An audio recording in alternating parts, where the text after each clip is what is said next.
Hey guys, Andy Prepper here, doing a quick tabletop initial review of a little impulse buy I picked up. This is a Chinese Type 53 bolt-action rifle and 7.62x54R. If you're a fan of old Soviet surplus rifles, you will recognize this very obviously as looking just like a Mosin Nagant M44 carbine because, well, it basically is. These things were made under license in China in the 50s, starting in 1953.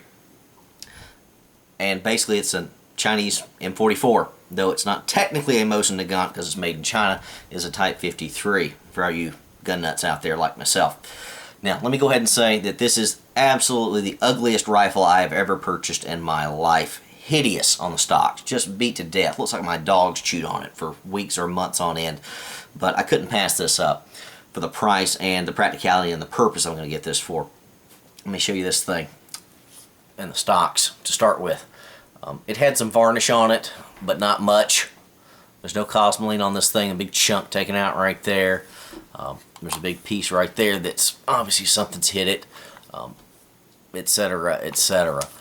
This thing is ugly, and honestly, these stocks are usable, but they're not really salvageable. I'm probably going to try to clean them up a little bit just to get some of the grime off of them, clean them up a little bit, but this thing's going to be upgraded, okay? This is not meant to be kept this way. What I was thinking with this M44 style carbine size was to add one of those Archangel stocks they're coming out with, or maybe just one of the ATI stocks, just to make this a beater woods gun. Heck, it's a beater as it is. I'm definitely not going to feel bad about beating this thing up in the woods and banging it up. The real reason I got it, the metal is fantastic. The metal on this thing looks great. Almost certainly Arsenal refinish. There's no way it couldn't be. You see that right there. They're on the sights, etc. A little bit of wear and tear on the muzzle from the bayonet being on and off and all that. But other than that, the metal on this thing looks fantastic. The bore on it looks great. Have not shot it yet. I'll make other reviews and videos in the future of this thing. But these are tremendous rifles, great caliber. 7.62x54R is equivalent to .308 Winchester, more or less. Ammo is cheap, affordable. It's corrosive, but that's not a big deal, frankly. If you're a gun guy, you shouldn't have any trouble with that. I've not cleaned this at all, other than just checking it out. We'll see how well this thing shoots. But for $150, I could not pass this up. The current M44s are running $250, $300 if you can find them. Now, I've got an old M44 carbine, but it's in too nice of a shape that I don't want to use as a woods gun or a beater, frankly. And I don't want to use my 9130s because the barrels are just too long. They're just too big and cumbersome for out in the woods like I'm using them for. This is going to be kind of my around the homestead rifle. Keep this maybe in the garage or in the back of the car, truck gun, something like that. Beat this thing to death, carry it through the woods, etc. I actually spooked some deer and turkey yesterday on my hike down the woods, and you know, I got thinking, you know, sometimes I might need something a little better than my little Glock 20 SF right here that I got over my chest at the very moment. So, love that gun, shoots well and great for self-defense, but versus bear and boar and the stuff that we've got around here, nothing's going to be quite as good as a rifle. I remember a lot of my buddies out west who like to fly fish in hazardous terrain, shall we say, bear country, that sort of thing. They would carry an M44 on their back loaded, and when they got to the riverside, they'd extend the attached bayonet here,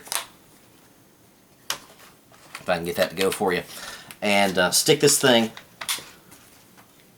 in the riverbank or on the side of the trail or wherever they happen to be, so if they ever actually needed some real self-defense other than their handguns, they had it here in this 7.62x54R. Great round for self-defense versus bear and all that. And you say, well, it's a bolt action. Yeah, but I'm not going to need that many rounds. It'll be nice to have, just to have a round. If I'm down on my property working on the lower reaches, away from the house, which is quite a long ways away, not real quick and easy to get to, carrying something like this for a day's work down by the river or down by the what I call the wastelands is probably not a bad idea. And I don't want to use a better rifle, you know, a prettier, shinier rifle for something that's going to beat the heck up. Let's say, shove this thing in the ground, bayonet down, it's going to be there to grab and fire. Now, the safety on these things are awful, but this one's actually probably the best I've ever handled, probably because it's been overused. Yeah, probably been used a lot. Very easy to engage and disengage relative to the others. It's still not real easy at all. So the way I tend to prefer to carry these rifles is 5 rounds in it and leave the bolt open. Maybe partially closed, etc., but generally just open. In case I need to grab this thing, make it useful in a hurry. The heck with trying to fight this damn safety here. Just close it. Okay, keep it open. Let it slide around. It's not going to slide around much. Don't worry about it. Again, you're not going to be able to hit this thing accidentally in the woods and actually close it and turn the bolt down and pull the trigger. That's just not going to happen. So I keep it safety off with the bolt open, and I think that's good enough. Now I've got all the accessories for this with other Mosin Nagants and M44s and 9130s I've bought in the past. So I've got the dog sling collars and all that, stripper clips, etc. This takes all that just like the standard Russian. I will probably try to refinish this stock set just to see what it can look like. It's hideous. It's not salvageable. It's not savable, but it is functional. Okay, it will work and will work fine. But God, it is ugly. Ugliest rifle I've ever laid hands on, I think. So far, I like it though. Again, just a cheap beater rifle. Good prepping rifle. If you're into prepping, you know, 9130s are available. They're out there. They're all over the place. They're a little too long and cumbersome if you ever shot one or carried one or tried to use it out in the field. And believe me, I have. So this M44 is much better. That's the reason the price is higher. But again, this not being a M44, the price isn't quite as high. The Type 53 is much more available. Like I said, this was $150, which a lot of you may mock me. Look at the stock on this thing. But the metal, which is what actually matters, looks great. We'll see how much of a shooter it is here in the next few weeks. And I will show you other videos in the future of me trying to clean this stock up and just see what we can do with Plug Ugly here. Just see what we can do, because I couldn't do any worse no matter what I do. There's no real cosmoline on this that I can smell. It's got some preservative on it or some sort, but it's definitely not cosmoline. But like I said, if I upgrade this, you'll see it again. You're going to see it again anyway. A rifle like this is a decent prepping rifle, truck gun, etc. Cheap.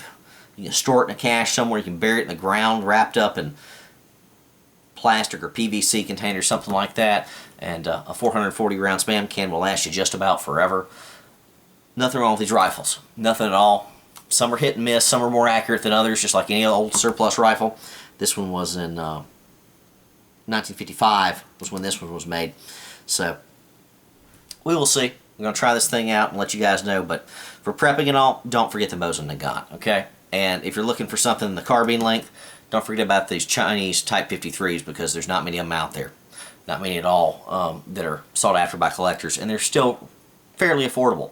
Like I said, 150 bucks, I thought was a good price for a carbine like this. Again, an impulse buy. We'll see how it turns out. Indy Prepper out.